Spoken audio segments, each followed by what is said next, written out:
যেহেতু 2 দিন পরে ঈদ, বাসায় বানিয়ে পেলাম হরেক রকম মশলা দিয়ে এই গরম মশলাটা, যা মাংসের স্বাদকে করবে আরো দ্বিগুণ। আসসালামু আলাইকুম everyone, welcome to cooking network. এখানে বড় জাতের যে মশলাগুলো ছিল সেটা আমি আগে ভেজে নেব।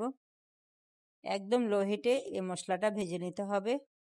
ছোট জাতের যে মশলাটা ছিল তারপর আমি সেটা ভেজে নেব। একসাথে মশলাটা ভেজে নিলে পুড়ে যেতে পারে, তাই কিছু আগে দিলাম আবার কিছু পরে দিলাম। আপনারা চাইলে একসাথেও দিতে পারেন। যেহেতু 2 দিন পরে ঈদ, এই মশলা ছাড়া মাংসের টেস্ট পাওয়া যাবে না। এবার আমি একটা জারে এটাকে ব্লান্ডার করে নিব। বাজারে বিভিন্ন ব্র্যান্ডের মশলা পাওয়া যায়, কিন্তু ওটাতে মাংসের টেস্ট অতটা ভালো আসে না। ঘরে বানানো মশলা আর বাজারে কেনার মশলার অনেক তফাৎ আছে। এই গরম মশলাটা যখন মাংস দেবেন, মাংসের পুরো কালারটাই চেঞ্জ হয়ে যাবে।